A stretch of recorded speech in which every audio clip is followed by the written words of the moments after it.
there were on construction, and we'd come back. So we were in Phoenix, and we were living in this trailer. And I had this playpen, so I'd put her out in the yard in this playpen, and the minute I'd put her in there, she would scream and cry. And I'd think, I am going to conquer her. I'm not going to let her scream.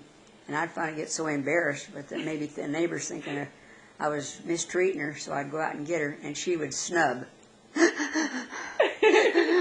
for hours, and I'd just feel so horrible. I never did break her to playing that playpen.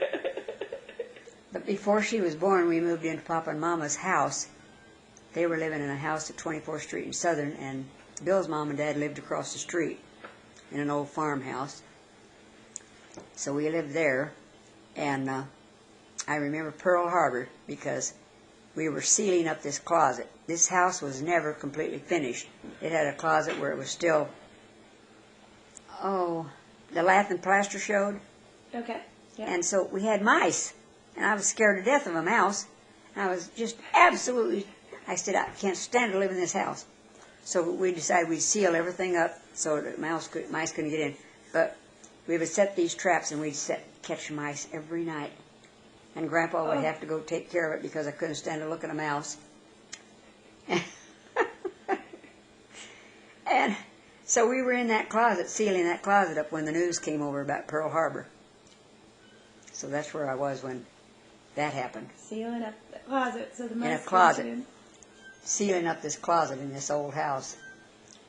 And we lived there till after Keith was born. Then we moved to a little apartment downtown on 5th Avenue. And we lived there for, I can't remember, maybe a year. I never forget. We moved to this apartment. And the first week we were there, it was on a Sunday afternoon, and these people next door were having this big party out in their yard, and I was taking trash out to the trash because we had just moved in about a week, and I was, getting things cleaned up, and I was going out to dump the trash, and I tripped and fell. Oh, no. And all those people, I was so embarrassed I could have died. Fell in my backyard, just flat on my face, and here was these people having this party over there. Are you okay? I said, yeah, I'm fine. Got up and went in the house. And I think we lived there maybe a year. I'm not sure. Then my dad had passed away. No.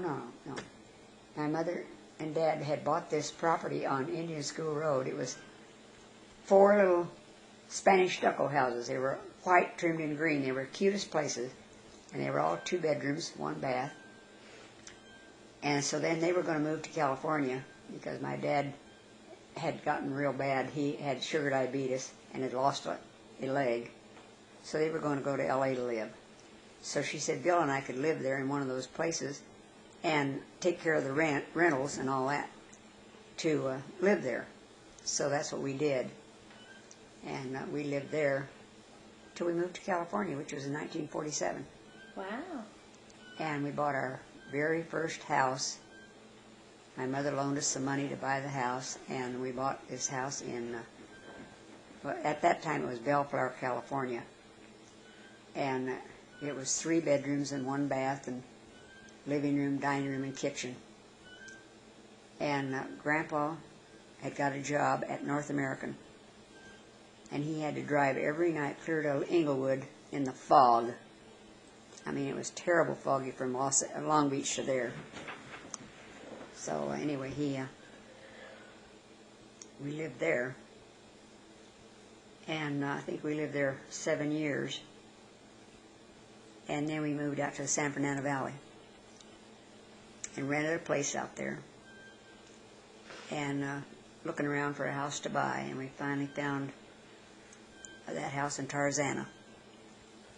And we bought that house and lived there and fixed it all up. And